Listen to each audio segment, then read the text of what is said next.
Muy buenos días, jóvenes de tercer año medio. Soy su profesor Alexis Salamanca y desde acá, desde el Colegio Unidad, le damos la bienvenida a esta nueva clase de educación ciudadana. Recuerden que estamos analizando la relación que existe entre el Estado y el desarrollo y crecimiento económico, y a partir de todos los análisis que hemos realizado, ya podemos decir efectivamente que hay una relación muy estrecha.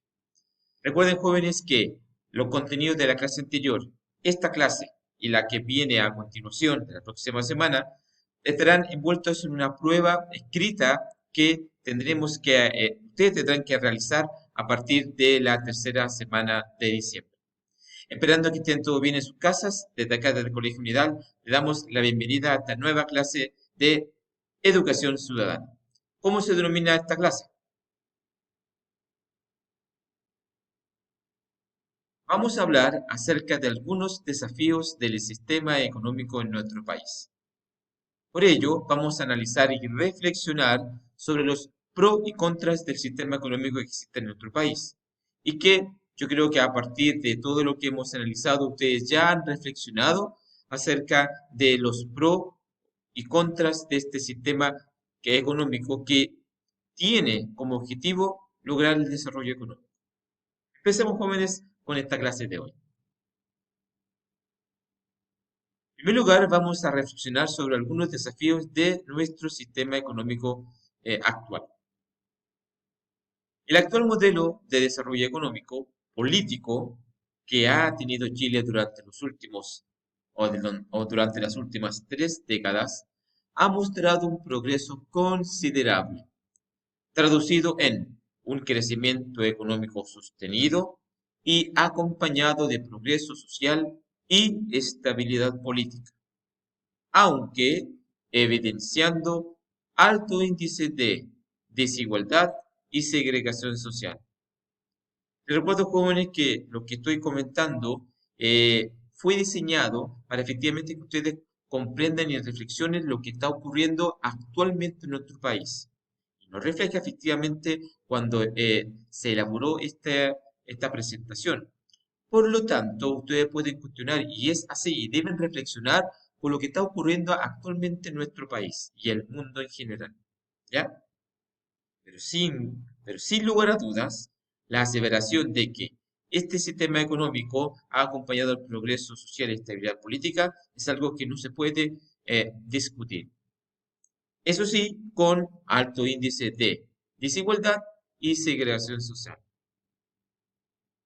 Esta relación específica entre Estado y mercado, nacida tras la implementación de nuestro sistema neoliberal en el país durante el régimen o dictadura militar, que puede ser celebrada y condenada desde distintos sectores políticos y sociales, nos servirá aquí para comenzar a evaluar las diferentes formas y dinámicas con que se vinculan ambos sectores. Disculpen, ambos actores. Es decir, si ustedes estamos dando cuenta desde el punto de vista del Estado y desde el punto de vista del mercado, esos son los actores en la cual, a partir de la clase de hoy día y de lo que hemos analizado, ustedes ya saben cómo han participado o no del desarrollo económico. Entonces, cabe la pregunta, ¿por qué importa el crecimiento económico? En la actualidad, escuchamos mucho sobre la importancia del crecimiento económico para el progreso de nuestro país. Pero, ¿cómo afecta en realidad o en concreto este indicador en nuestras vidas? El académico y profesor del Instituto de Economía de la Universidad Católica, Rodrigo Cerda, desarrolla este tema entregándonos sus argumentos. A partir de sus ideas, ustedes van a tener que reflexionar si en realidad importa o no el crecimiento económico para nuestro país. ¿Por qué importa el crecimiento económico? Un tema recurrente en la discusión económica es cuánto será la tasa de crecimiento en nuestra economía. Se discute si será un 2, 3% o un 4%. Curioso preocuparse por tan poca diferencia, ¿verdad? La verdad es que a veces esas pequeñas diferencias, cuando se acumulan en largos periodos, pueden ser muy importantes. Y eso es que recalca este profesor de la Universidad Católica, que no es tanto que sean porcentajes anuales, sino que el porcentaje a largo plazo. Por lo tanto, Chile entre 1980 y el 2014 va en un promedio de un 4,6% por año, avanza en su crecimiento económico, mientras que Venezuela y Argentina, los líderes en la década de los 80, lo hicieron apenas un 2,5% en Venezuela y un 1,9% en Argentina. Mientras las economías venezolanas y argentinas tenían un tamaño casi el doble en el 2014 comparándola con la década de 1980, nuestra economía actual se había multiplicado 4,3 veces. Es decir, si ustedes se pueden dar cuenta, no es que en realidad la economía ha aumentado, sino que se ha multiplicado casi 4 veces. Chile, por lo tanto, ha crecido mucho más que esos países que acabamos de señalar. Pero, ¿hay otras formas de ver cómo el crecimiento económico se traspasa a nuestra vida diaria? Sí, hay cosas, hay elementos que lo conforman, y el profesor así lo dice. Hay algunos ejemplos mucho más tangibles, como por ejemplo, su efecto sobre el empleo y los salarios jóvenes, ¿ya?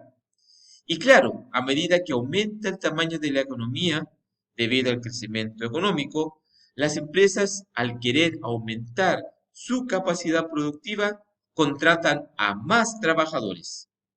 Y muchas veces para retener a estos mismos trabajadores, a los más productivos, a los que obviamente innovan más, se debe aumentar su sueldo. ¿Por qué? Porque existe una competencia.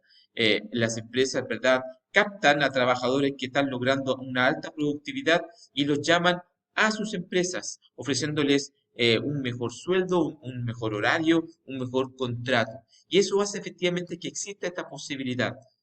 En realidad, ustedes lo pueden observar, este crecimiento económico, entonces, en el empleo y en el salario. ¿Qué otra forma también uno lo puede verificar?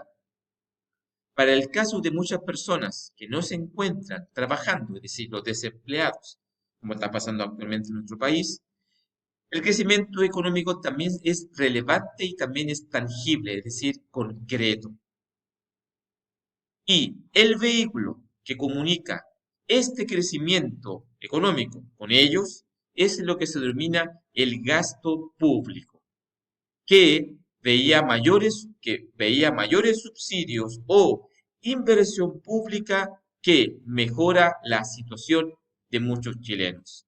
Sí, jóvenes, cuando existe un crecimiento económico estable, las personas que lamentablemente hayan caído en el desempleo también lo van a poder tocar y palpar, principalmente en el tema del gasto público realizado por el Estado de nuestro país, que a través de mayores subsidios e inversión pública tiende a entregar un apoyo a estas personas.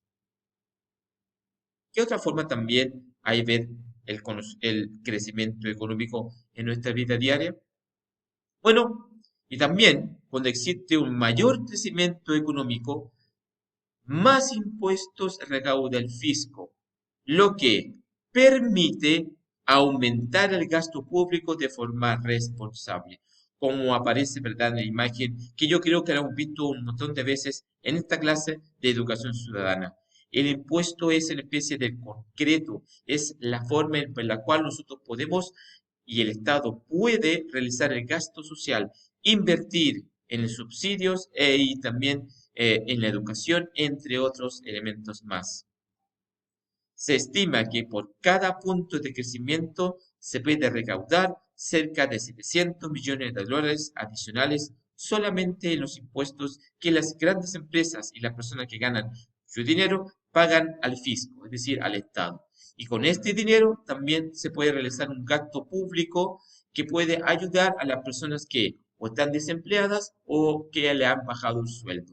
Lo que ocurrió en un principio, ¿verdad?, con la crisis que comenzó en octubre del 2019 y que se acrecentó debido a la pandemia este año.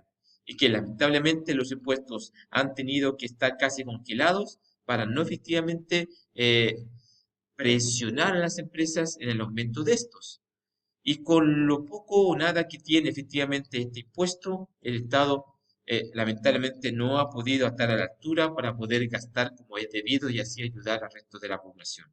Pero efectivamente está haciendo todo lo posible para solucionar el problema de muchas personas.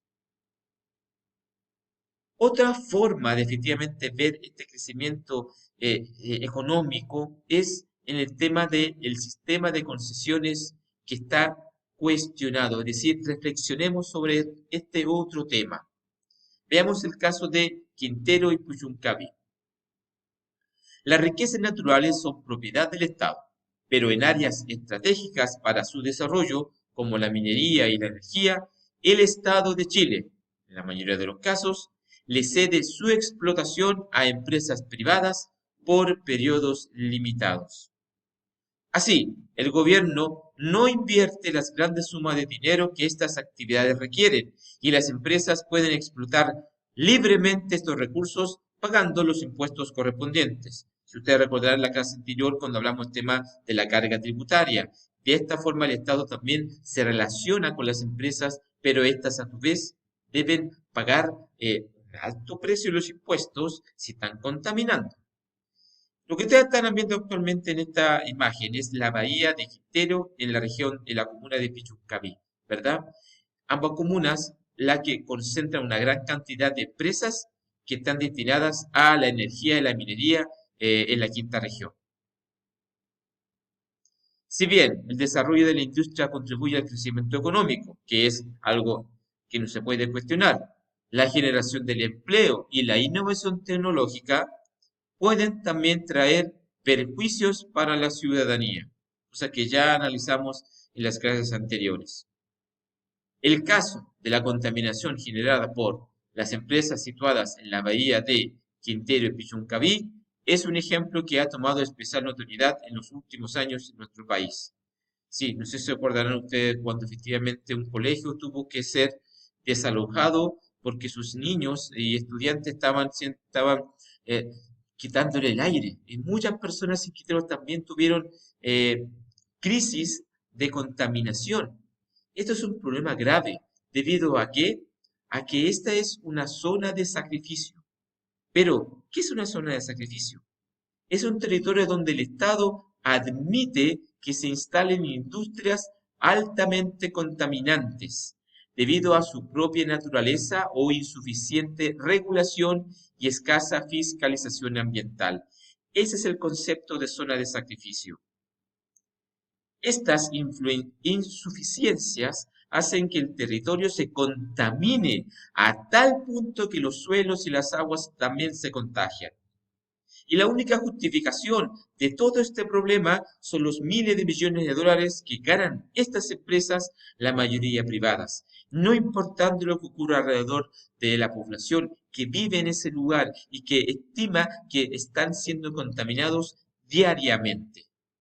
Sí, joven, lo que ustedes están viendo acá es la zona de sacrificio de Pichuncaví y la comuna de Quintero, ambas en donde efectivamente existen empresas generadoras de electricidad, donde existe una empresa de purificación de gasolina, o decir, de la empresa de petróleo de Ventanas, donde existe el Codelco, es decir, una especie de muchas empresas que están utilizando minerales muy peligrosos y que efectivamente contaminan ese lugar. Pero no todo es positivo, es negativo, jóvenes. Existe también fortalezas del modelo económico chileno. El modelo de desarrollo en nuestro país ha generado interés en distintas partes del mundo debido a argumentos como el que voy a citar a continuación. Chile se ha transformado en un país de clase media que logró acotar drásticamente las situaciones de pobreza.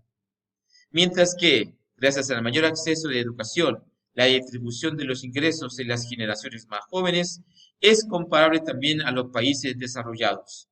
Y por último, la OCDE ha mostrado evidencia de la alta movilidad social que existe en nuestro país. Pero estos jóvenes no alcanzan. Así que por favor les espero que reflexionen sobre estos temas y lo podamos contestar en la próxima clase de Zoom. Soy Alexia Salamanca, esperando que estén todos bien. Nos vemos, jóvenes.